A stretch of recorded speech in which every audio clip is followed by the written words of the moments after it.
Fala pessoal, sou o João Leite, mais uma vez, seja muito bem-vindo ao canal Ciência e Desenvolvimento Humano. Tivemos aí umas férias um pouco esticadinhas, né?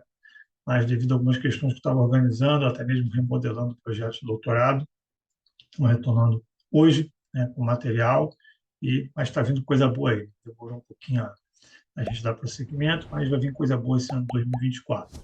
Hoje a gente vai retomar essas atividades aí do canal, falando sobre algo que eu tinha deixado lá atrás com pendência, que era falar um pouco sobre essa psicologia positiva da segunda onda, né? Hoje já se fala não, na terceira onda, mas vamos trabalhar um pouquinho nessa segunda onda, desmistificar algumas coisas, né?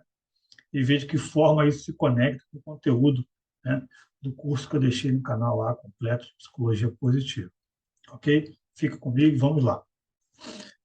É isso aí, pessoal. Então, como eu havia dito, hoje o vídeo será sobre a Psicologia Positiva segunda onda. Ok? Quando é que começou essa história? Se você lembra, se você já fez o curso, já assistiu todas as aulas lá da trilha de Psicologia Positiva, você lembra que foi citado que em 1998 o Martin Seligman assumiu a APA, Associação Americana de Psicologia, e fundou aquilo que se conhece hoje como Psicologia Positiva. Ok? E o que aconteceu? Em 2004, né, houve lá uma publicação, né, da Barbara Held, em 2004, que era sobre críticas ao pensamento positivo, que ela chamou de tirania do pensamento positivo. Tá? Inclusive, essa publicação vai ser objeto de um novo vídeo que eu vou fazer, que eu achei assim, muito interessante, alguns apontamentos que ela fez, né? E eu acho que vale trabalhar isso, né, de uma forma a esclarecer, né? Eu achei bem legal, inclusive trazendo uma visão, né, de que, em algumas circunstâncias, né, aquilo que é tido ou taxado pelo ser humano como algo ruim ou negativo, pode também trazer resultados positivos. E essa é bem a tônica, né, daquilo que eu vinha trazendo em termos de conteúdo, né, buscando trabalhar de uma forma bem balanceada, não dessa forma que, infelizmente, ainda tem muita gente se comunicando dessa forma e vendendo esse tipo de visão que é equivocado, que tem que ser positivo, tem que estar feliz. Então, esse trabalho de hoje, o próximo vídeo vai ser muito voltado a esse aspecto. Então, lá atrás, em 2004, ela começou a fazer esse trabalho, né, de criticar essa questão do que ela chamou de tirania do pensamento positivo, né? É aquela coisa, às vezes o cara está numa depressão, está passando por um processo de luto, uma perda, alguma coisa, e as pessoas, você tem que pensar positivo. Não tem nada, cada um tem o seu momento, né? Então, isso já foi dito em inúmeros vídeos lá da trilha de psicologia positiva, né? A gente tem que ter essa sensibilidade, essa sabedoria de entender que o positivo e o negativo fazem parte da vida do ser humano, e é isso que a gente vai trabalhar muito hoje, tá? Depois teve lá em 2011, o Paul Young também, ele publicou lá ele utilizou pela primeira vez o termo psicologia positiva 2.0, né? Que ele entendeu que seria algo rumo a um modelo interativo, né, de um modelo mais equilibrado de uma boa vida, já considerando esses aspectos, né, do positivo, negativo, e por aí vai. E aí, em 2015, teve um livro que foi lançado, na minha visão ela está um pouco salgada, a última vez que eu vi estava 200 e bordoada, quase R$ 300, né? Era o Second Wave Positive Psychology, né? Então, era a segunda onda de psicologia positiva, explorando essa dialética do positivo e negativo do bem-estar, tá? Então, assim, a tônica, né, a base desse debate que fiz da psicologia positiva 2.0 foi em cima dessa questão, dessa dialética, que é o quê? Essa questão de oposição, conflito, né, que se contradiz com um princípio teórico ou um outro fenômeno científico. Então, o que é essa questão? São 4 tópicos, né, são 4 princípios, né, que foram trazidos para esse aspecto da psicologia positiva 2.0, e a gente vai falar sobre esses 4 princípios. O primeiro deles é a questão da avaliação. Então, o que se debateu aí, o que se traz em termos dessa questão da avaliação? É de que essa questão do positivo e negativo, eles não vão ser mais considerados pela sua valência. Tá? É positivo, é negativo, é prazeroso, não é? É agradável, não é? Mas é necessário considerar os resultados trazidos pelas emoções. Né? Então, às vezes, aquilo que, de uma forma imediata, a gente pode entender e estabelecer uma valência positiva ou prazerosa, né? No momento seguinte pode dar um desdobramento que não é o melhor, né? Então, uma questão que é bem interessante, eu abordei isso em alguns vídeos, né, inclusive na trilha também, dicas de coaching, em alguns momentos eu trago essa questão, porque eu trabalho muito isso dentro dos processos, né? Não tem como você extirpar do ser humano, né, acontecer alguma coisa e você vai atribuir ali uma valência positiva ou não. Não existe isso, porque isso é um processo automático, tá? Você vai ver a sua filha dando um sorriso, você vai captar aquilo como algo positivo, vai te fazer bem, né? No momento seguinte, você pode olhar aquele negócio e ela está fazendo, ela está fazendo uma bagunça, e aquilo pode botar ela em risco. Pô, então, aquilo não era positivo? Naquele momento foi. Então, você vai reavaliar a situação e vai ter que atuar em cima daquilo. Então, qual é a visão, a leitura que eu tenho desse aspecto? É que a gente tem que ampliar, né, a nossa leitura sobre os fenômenos, sobre as situações, né, principalmente sobre os aspectos da vida. Então, aconteceu alguma coisa, naturalmente a sua mente vai criar uma valência para aquilo na psicologia, se de afeto positivo ou negativo. Você vai linkar aquilo automaticamente.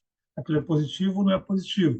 O que você tem que trabalhar? Trabalhar em expandir o pensamento e ver, pô, legal, isso aqui é aquela história, né? Você está tomando uma cervejinha, um, um, um champanhe, né? Um grande vinho tinto, né? Maravilhoso. Só que você se lembra que você estava fazendo uma dieta restritiva, se recuperando de alguma coisa, você não poderia consumir álcool. Naquele momento vai estar prazeroso, vai? Você vai estar com a tua esposa, namorada, ou com o teu companheiro, companheira, né? Você está tomando um vinho, tá prazeroso, comendo aquilo que você gosta, só que depois, sabe, o dia seguinte vai ser o caos. Então, o que é essa avaliação? A avaliação é você olhar as coisas de uma forma mais holística. Que tipo de desdobramentos isso pode trazer? O segundo princípio é a questão da covalência. Aí, você começou a complicar, vou simplificar. É a questão do aspecto do positivo ou negativo ou do agradável e desagradável. Tá? Feliz e triste. O que isso quer dizer dessa covalência? Essas duas coisas podem coexistir. Ou seja, vamos supor o seguinte: pegar um exemplo meu. Tá? Há um ano atrás, mais ou menos, exatamente há um ano atrás, né? A minha orientadora ela acabou indo para a PUC do Rio Grande do Sul. Ela tem família lá, passou um processo seletivo e foi para lá. Né? E o meu projeto já estava ali na agulha ali para a linha de produção para a gente cair dentro. Né? Estava tudo delineado, aprovado.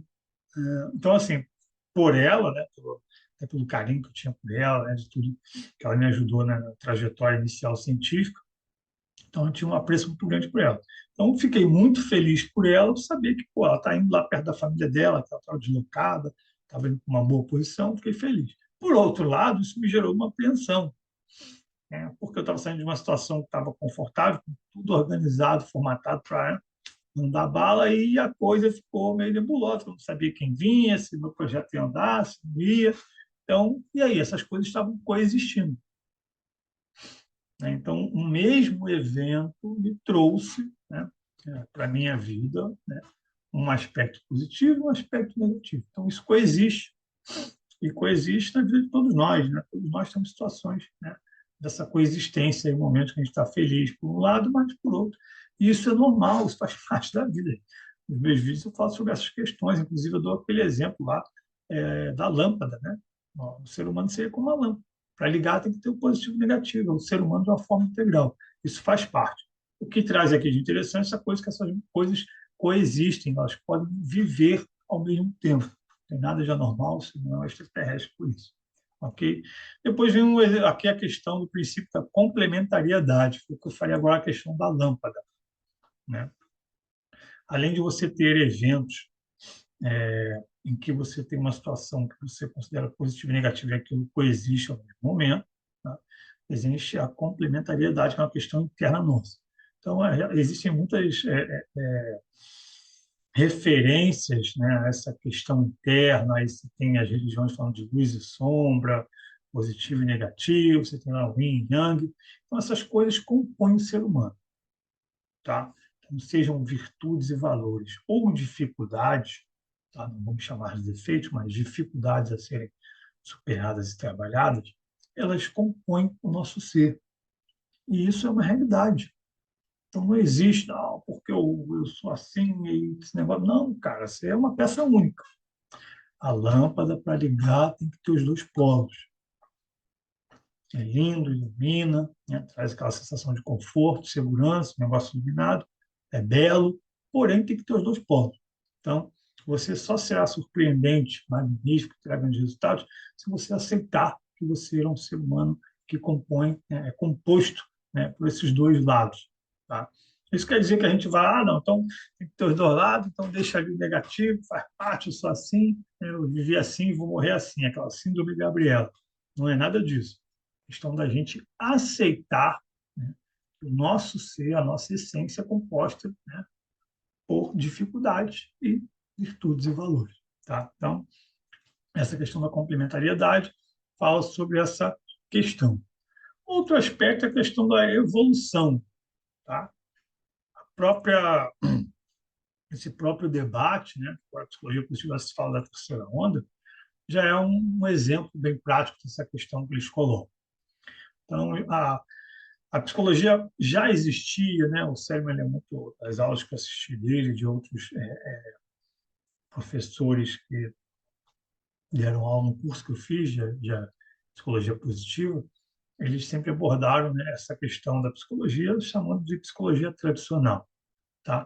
Então, a psicologia tradicional, desde que ela foi criada, e se trabalhou muito em cima disso, né, é um modelo teórico, né, e prático que já existia. Então, vamos dizer assim, que meio que derivado, fomentado por isso, veio um segundo modelo, né, que é um modelo que vá mudar as bases ou afetar ou ser contraditório aquilo. Não, é um modelo que complementa, né? Então, a psicologia positiva ela vem como um modelo complementar, né? Trazendo luz a aspectos que, de certa forma, até por um contexto histórico, isso já foi falado lá no curso de psicologia positiva, né? Não foram devidamente trabalhados e desenvolvidos. Então, esse aspecto de se debruçar sobre o positivo, virtudes, valores, né? Foi algo que não foi tão desenvolvido como deveria na psicologia tradicional até então.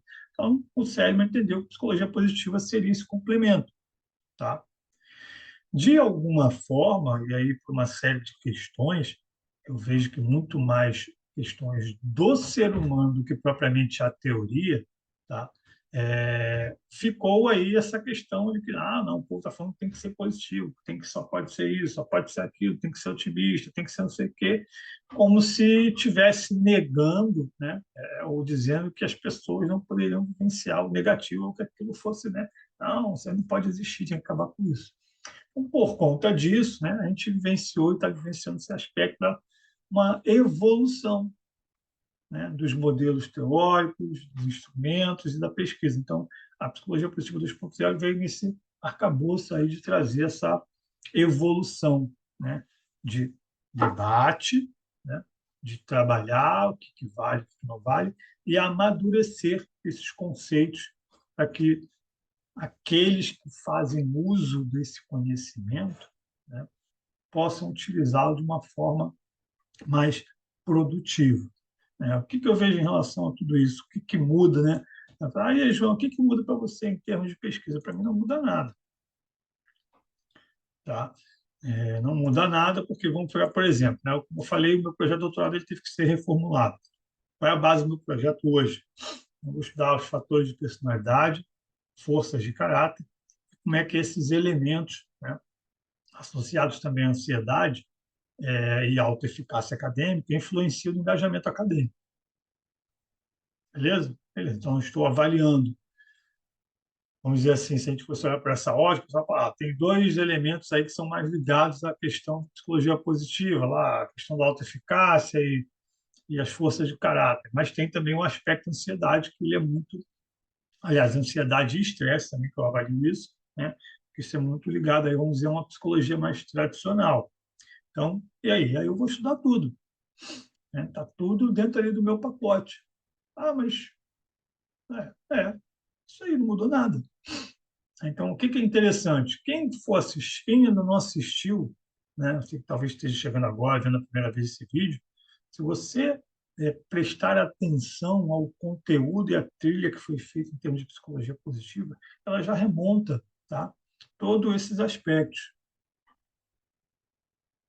Talvez o que não fique tão claro seja esse aspecto da evolução, porque é uma coisa que a gente está falando aqui agora, que foi se desenrolar e se desabrochar da própria psicologia positiva 2.0, segundo a nota. tá? Mas todo o resto, complementariedade, de coexistir, você está feliz ou está triste, aspectos de você considerar as formas de uma forma mais holística, não apenas imediata, imediatista, né, se é positivo ou não, tudo isso é tratado lá. E de uma forma que eu considero equilibrada, né, sempre passando a mensagem de que a gente precisa ter a sabedoria de vivenciar o momento e aceitar, né, aquele momento, nossas limitações, uma dor, uma perda, uma dificuldade, às vezes tem que ir mais devagar, né? Então, tudo isso já estava incluído. Então, o que acontece para mim em termos de pesquisa? Quem vai avaliar, né? Ah, eu quero saber se o otimismo influencia no melhor desempenho nas vendas. Eu vou estudar isso. O que vai mudar para ele que agora vê a psicologia positiva 2.0? Não vai mudar nada. Ele quer saber se o otimismo vai, a autoeficácia pode afetar a equipe de vendas? Ele vai estudar isso. Ah, eu quero avaliar se as pessoas que têm um maior nível de esperança é, têm melhor desempenho na vida em geral do trabalho. O cara vai pesquisar isso. Qual é o cerne, né, a grande questão, né, a base da psicologia positiva, né, remonta a uma situação do Seligman, né, que foi o caso em que ele desdobrou lá a questão do desamparo aprendido, a teoria do desamparo aprendido, o pessoal, né, fora da psicologia positiva reconhece isso muito mais como um aspecto de ser otimista ou pessimista, né, mas a teoria do desamparo aprendido, isso veio através de quê? Dele pesquisar, entender o que, pô, eu tenho um cachorro que se comporta de uma forma e tem aqui um outro grupinho aqui que faz o negócio melhor. O que é psicologia positiva? Vem cá, esses caras que, mesmo no estímulo ali, que teoricamente, né, gerou um resultado negativo, esses caras que não atenderam esse estímulo negativo e continuaram trabalhando de forma produtiva, pô, isso pode ser ensinado? Por que esses caras se comportam dessa forma? Isso pode ser ensinado aos outros? Pode. Então, a psicologia positiva ela continua no seu cerne de avaliar aquilo que é positivo, por que alguns indivíduos destoam da média e têm resultados melhores, tá?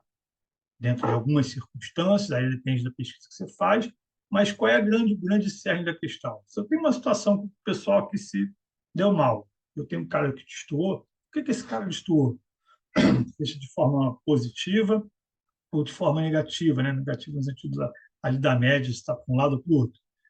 E aí, pô, esse cara aqui fez diferente, ele conseguiu, mesmo diante dessa situação aqui que o pessoal, né, teve um nível de ansiedade muito grande, não conseguiu fazer o que tinha que ser feito, não, esse cara conseguiu. Pô, por que esse cara conseguiu? Por que esse cara, mesmo diante de uma situação, um estímulo de estresse, né? Todo mundo, a média foi lá para trás, o pessoal não teve um desempenho bom, mas eu tive um cara que conseguiu. Por que esse cara conseguiu? Por que esse cara administrou esse estímulo de estresse de uma forma tão bem e conseguiu ter um resultado excelente? Esse é o cerne da psicologia positiva. Pô, por que esse cara conseguiu isso? Ele conseguiu isso porque ele tem característica tal, tal, tal, tal. Pô, isso pode ser ensinado aos demais? Pode. Então vamos trabalhar em cima disso. Agora, qual é o grande, né, o grande X da questão? Né? Ao cerne, para mim, não mudou, continua o mesmo. É a gente entender, né, multiplicar esse conhecimento de que a gente não pode entender que a psicologia positiva é a negação, né, dos aspectos de evolução, o que a gente chama de negativo, que precisam ser melhorados, questão das patologias, tristeza, raiva, culpa, vergonha, tudo isso. Então, aquela questão, né, o quanto, né, um evento traumático traz crescimento. Então, isso aí já vem sendo, está na esteira aí da psicologia, se trabalha muito isso, que é o crescimento pós-traumático, né? Tem ali uma pesquisadora que trabalha muito essa questão da vulnerabilidade, né? Então, essa questão de você aceitar a sua vulnerabilidade, como é que isso favorece? Então, assim, é aceitar o todo. Então, enquanto ser humano, né, é importante a gente ter essa visão mais holística, de saber que nós somos compostos, né, de um lado positivo, virtudes, valores e outras coisas, né, e de nossas vulnerabilidades e dificuldades. E nós podemos ser maravilhosos, temos um bom nível de felicidade e bem-estar, convivemos bem, com a nossa família, com as pessoas, com a sociedade, sermos pessoas de bem, termos um bom desempenho, obviamente, dentro daquilo que a gente se esforça aí, cada um batalhar, né, de se aperfeiçoar e fazer o seu da melhor forma possível, né, mesmo não sendo perfeito. Tá? Então, agora, isso não quer dizer que o cerne da psicologia positiva tenha sido alterado. Para mim, ele continua o mesmo. Né? Então, eu vou olhar porque aquele cara distorce, eu quero saber porque aquele cara distorce, eu quero saber se a gente pode ensinar isso para os demais. Entendeu? Respeitando e entendendo, né, o momento de cada um, a história, as vivências. Né? E aí, o próximo vídeo que eu vou trazer, falando sobre o artigo lá da Barbara Held, eu achei bem interessante, que remonta muito a alguns desses aspectos, principalmente que, em algumas situações, né, o negativo pode trazer bons resultados. É uma coisa muito bacana, né? Porque eu sempre trabalhei em cima dessa visão. Então, há tempos atrás, em umas 2 semanas, eu fui em uma consulta médica de rotina, né, fazer exames, né, de rotina para ver se estava tudo certo. E conversando com o meu trabalho, né, conversando com o médico, ele estava interessado, e ele usou uma expressão que muitas vezes as pessoas usam, né? Quando a pessoa de área organizacional fala, mas eu então, tenho que contratar um líder com esse perfil, esse aqui é melhor, né? Ele perguntou, então essa característica é boa, né? Não é, depende. Né? Estava falando de uma característica da pessoa ser mais detalhista, de querer planejar, entender tudo. Isso é positivo ou negativo, isso é uma coisa individual. Então, o ser humano, né, ele tem esse aspecto de automaticamente estabelecer uma valência para aquilo. Então, a gente tende a, não sei o quê, que fulano é detalhista, é positivo. Uma pessoa vai achar positivo, outra vai achar negativo. Aquele cara ele é meio avesso a risco, é mais temeroso. Isso é ruim. Aquele cara. Então, cada um, né, a depender da situação e do critério, ele vai estabelecer a valência. Isso acontece e é uma verdade em todas as situações da vida? Óbvio que não. Eu dei um exemplo para ele bem prático e simples. Né? Eu acho que eu já citei isso em algum dos vídeos. A minha esposa ela é mais focada, ela é mais detalhista, ela tem essa necessidade, né, de ter informação com maior tempo para planejar, visualizar, pesquisar, avaliar risco, tará, e ela é assim, eu não sou. Tá? Aí você vai falar, isso é positivo ou negativo? Depende. Então, a gente fez uma reforma em casa na época da pandemia, né? Então, assim, você sabe, obra é muito detalhe, muita coisa. E aí, quando chega o final do dia, o cara falou, Sr. João, então a gente pode fechar aqui, quer ver com o senhor o que já foi feito? Eu falei, não, não vai ver comigo não, vai ver com a dona Vânia ali. Então, ela já tinha um bloquinho dela, falou, cara, mexe nisso aqui, tá ruim, aquilo ali vocês não passaram coisa, isso aqui não sei o quê. Caraca, a Vânia é fogo. Eu falei, Então, naquela circunstância, para aquele cenário, para aquela situação, aquilo era algo muito positivo. Então, a gente tem que ter essa sabedoria de entender que depende. Então, a gente tem que entender o cenário, a situação, né, para saber se aquilo é positivo ou não e se é o mais adequado. Né? Então, espero que vocês tenham gostado do material de hoje, né? Retomando aí as atividades, falando sobre a questão da psicologia positiva nessa segunda onda, né? Passando aí os principais tópicos, falando sobre esse novo movimento, né? Que começou na Europa, depois nos Estados Unidos e depois já chegou no Brasil, né? Com uma voltinha ali. Mas eu fico satisfeito de ver que assim esses princípios eles não estão, né, vamos dizer assim, totalmente fora daquilo que já havia sido posto para vocês. Então, aquilo que foi colocado em termos de conteúdo é um conteúdo atual, tá? Um conteúdo válido. Então, não tem nada na segunda onda que seja contrário àquilo que já foi publicado para vocês. Então, quem não assistiu, assista esse curso, que é um curso assim, muito bacana, tem muito conteúdo bom. Divulguem para as pessoas que vocês aí consideram que possam ter uma necessidade desse conhecimento. Né? E vamos para frente. No próximo vídeo, a gente vai falar sobre esse conteúdo da Barbara Held, falando sobre essa questão, né, dessa tirania do pensamento positivo, porque a gente há de reconhecer que, infelizmente, isso é uma realidade. Então, tem muita gente que bate nessa tecla aí de dizer que as pessoas têm que estar felizes, né? Têm que estar, né, bem, têm que estar sorridentes. Então, isso aí é meio complicado, ok? Então, espero que vocês tenham gostado. Deixe o like aí, quem quiser comentar, trazer algum complemento. Fique à vontade, eu sempre respondo aí os comentários de todos. E até o próximo vídeo. Fiquem com Deus.